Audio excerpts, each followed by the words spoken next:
All right, Jake, thank you. Even though there are no local elections this year in Shelby County, election officials are still keeping a close eye on how election law changes proposed by the Trump administration could impact us in 2026. It's safe to say many election leaders are in a wait-and-see mode. Joining us now to talk more about this is Mark Luttrell, the chairman of the Shelby County Election Commission and former Shelby County mayor.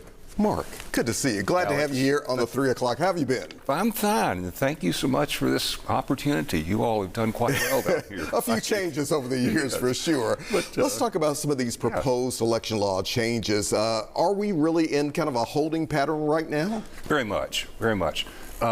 Alex, elections are uniquely a state function, so you have 50 different states that have to deal with these issues. And the way that this normally works is that the executive order comes down to the state level.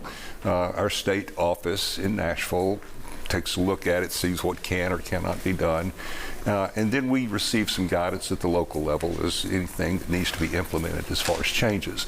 That's an extremely delicate process because each state has some variations on the law. Right. We do not have any elections this year, so it gives us really the luxury of a little time for whatever changes do take place. We'll have time to implement. And that's a very positive thing there. So what possible changes could we be looking at, and maybe some things we're already doing, Mark, here in Shelby County? Well, all I know really is what I have read in the media, because we've read the executive order. The executive order is rather vague, and that's when you wait for the implementing instructions to come down to be a little bit more precise. But we do know that some of the issues that have been foremost on the voters' minds the last 2 or 3 elections has been everything from the paper ballots versus machines, registrations, absentee voting, extended early voting periods. All of these are issues that have been raised by various people.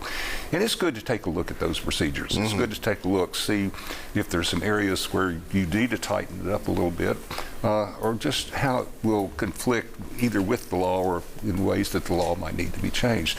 Could very well be that the legislature will have to intervene if there's some legislative work that needs to be done to implement. So it's, you say, it's very much in a holding pattern with the luxury of time. 75 or 25 is no election. I see. And actually our next election is in May of 26. There'll be the county primary elections. So we've got some time there to do whatever needs to be done. In the meantime, we stay very busy out at the Election Commission because it gives us an opportunity to kind of retool, get our equipment in good shape. We've gone through some rather significant renovation out at the Election Commission, which was sorely needed from the standpoint of ensuring the security of our facility, making sure that we have the type of security, both physical security and intellectual security, that's necessary to ensure that we have the elections we need. And Mark, making changes like this for the betterment of voting, a lot of people may wonder with some of the proposed changes by the Trump administration, especially here in Memphis and Shelby County, where voter turnout unfortunately is low, could this might have an adverse effect and make it even lower? Well, hopefully not. We see nationwide a problem with voter turnout, and I think we as a nation need to kind of tackle this problem.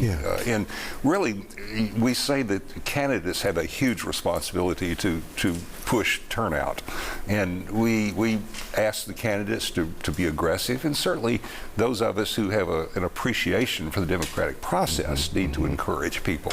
I've been very pleased with some of the things that we've attempted to do here by working in our schools, informing our students of their responsibility and their rights. We'll continue to have, as we are required by law, to have an aggressive program that informs the citizens of how to vote, if they're missing some of the opportunities, and what do we need to do to correct that.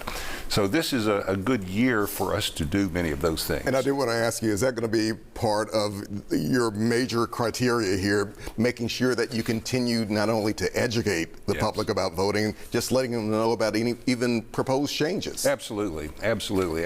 We always find, regardless of how much front-end work we do, many people come to the polls on election day and they still are uninformed of the process. And when that happens, it just tells me that, okay, we have more work to do.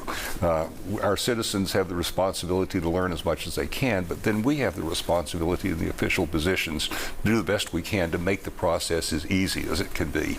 Mark Luttrell, I've known you for many years. Alex. Thank you for being here today. Would love to have you back in the future. Well, thank you for this opportunity. Hopefully our citizens are a little better informed. We'll keep it going because of you. Take care. Thank you very much. A short break. We'll be back in just a moment.